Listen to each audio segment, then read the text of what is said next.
Hello everyone, আমি মোহাম্মদ রাশিদুল আমিন বিজয়, পড়াশোনা করতেছি মেকানিক্যাল ইঞ্জিনিয়ারিং ডিপার্টমেন্ট, রুয়েট।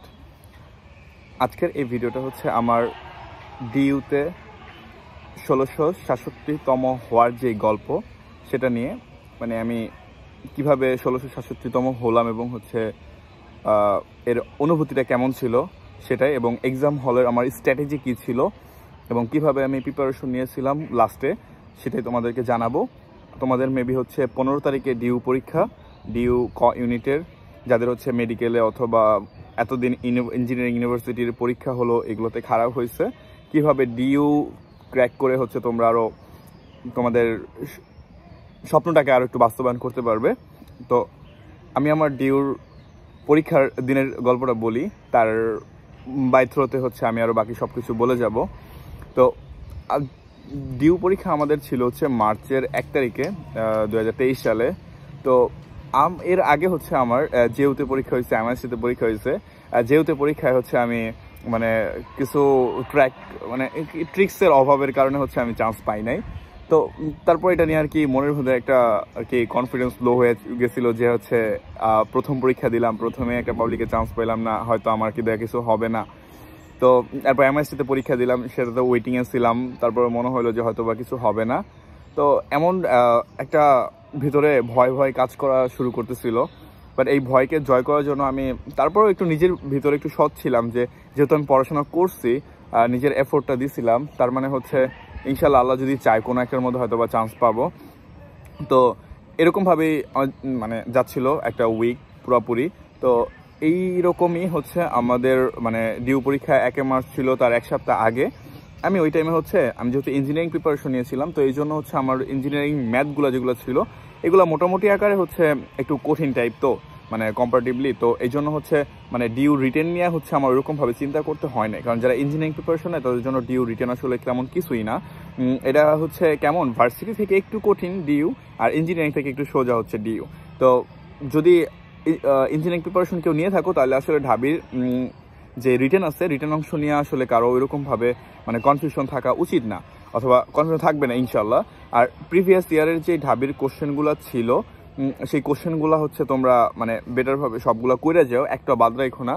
আর ডিইউতে ইংলিশের জন্য অথবা বায়োলজির জন্য যেটা হচ্ছে আমার সাজেশন থাকবে তোমার জন্য, যে ওই ঢাবির যে কোশ্চেন ব্যাংকটা প্রোভাইড করা হয় উদ্ভাস থেকে, তো সেটাই হচ্ছে মানে 2-3 বার যদি সলভ করো তাহলে হচ্ছে এই প্যাটার্নে কোশ্চেন আসবে, তোমার মানে পেরে যাবো আর কি। তো এরকম ছিল। আর ফিজিক্স কেমিস্ট্রির যে ব্যাপারগুলো ছিল এটার মধ্যে হচ্ছে কম বেশি হ্যান্ড ক্যালকুলেশন তুমি যদি বুঝে থাকো তাহলেই হচ্ছে ইনশাল্লাহ হয়ে যাবে, মানে এরকমই ছিল। তো এই ব্যাপারগুলো হইতেছে আমার 1 সপ্তাহ আগে কাজ করছে ব্রেনের মধ্যে, যে এরকমভাবে প্রিপারেশনটা কমপ্লিট করা যায়। তারপর আমি ওই ফ্লোতে হচ্ছে আগাইছিলাম। তো যেদিন আমাদের পরীক্ষা সেদিন আমার পরীক্ষা পড়ছিল হচ্ছে মতিঝিলের কোনো একটা মানে স্কুলের মধ্যে, কলেজে মেবি, হ্যাঁ। তো আমি সঠিক এখন নাম মনে নাই। তো সকালবেলা ঘুম থেকে উঠছি, ওঠার পরে হচ্ছে ডিইউতে পরীক্ষা দিতে যাব, ফ্রেন্ডের সাথে গেছি। যাওয়ার পরে হচ্ছে সিট খুঁজে বসলাম। এখন ডিইউ পরীক্ষায় মানে একটা অদ্ভুত জিনিস আমার সাথে ঘটছে, সেটা হচ্ছে যে বলছে ওনারা কিন্তু বইলা দেয় যে ঘড়ি অ্যালাউ না, ডিজিটাল কোনো ওয়াচ অ্যালাউ না, আরও কয়েকটা ইনস্ট্রুমেন্ট অ্যালাউ না, ক্যালকুলেটর অ্যালাউ না, ইটিসি ইটিসি। অ্যান্ড বলে যে আমাদের ক্যাম্পাসের মধ্যে অথবা হচ্ছে মানে কি বলে ক্লাসরুমের মধ্যে ঘড়ি থাকবে। কিন্তু আমি যেই রুমের মধ্যে পরীক্ষা দিয়েছিলাম ওই রুমে কোনো ঘড়ি ছিল না। অ্যান্ড আমি আমার ঘড়ি নিয়ে গেছিলাম, সেটা হচ্ছে একটা নর্মাল কেসিও ওয়াচ আর কি, হ্যাঁ। তো ওই ঘড়ি নিয়ে গেছিলাম, ঠিক আছে। তো ওই ঘড়ি নিয়ে যাওয়ার ফলে আমার কি হয়েছে যে প্রথমে ম্যাডাম যখন আসছে তখন বলছে যে কার কার কাছে ঘড়ি আছে অ্যান্ড আদার ইলেকট্রনিক ডিভাইস আছে সেগুলো সব রেখে দাও। তো আমি রেখে দিয়েছিলাম। বাই লাক আমার সিট পড়ছিল হচ্ছে সামনের বেঞ্চে। এখন সামনের বেঞ্চে আমি আমার ঘড়িটা এরকমভাবেই হচ্ছে রেখে দিয়েছিলাম যেন হচ্ছে আমি আবার দেখতে পারি। আর যে মেইন ঘড়িটা ছিল ক্লাসরুমে সেই ঘড়িটা কিন্তু নষ্ট।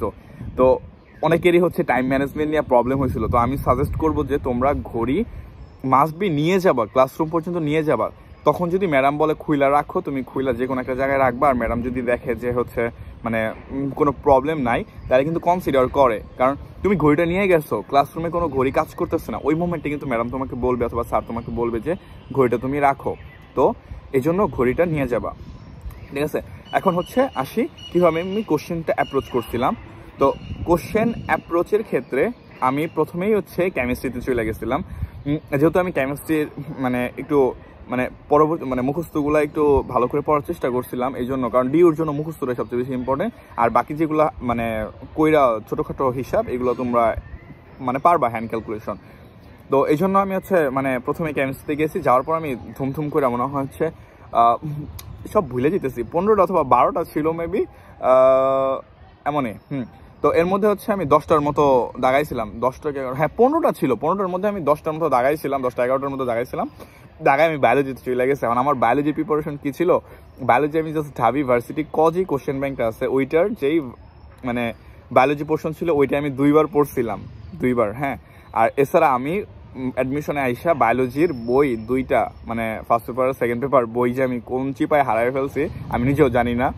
তো পরে ওই 2টা জাস্ট পইরা একদম মানে মনে হয়েছে যে ইনশাল্লাহ পারবো, হ্যাঁ এই কনফিডেন্সটা ভিতরে আমি তৈরি করতে পারছিলাম। তো তারপর যাওয়ার পরে আমি এরপরে গেছি বায়োলজিতে যাওয়ার পরে দেখলাম যে মোটামুটি হুবহু মানে একদম কপি পেস্ট, হ্যাঁ প্রিভিয়াস ইয়ারের কপি পেস্ট।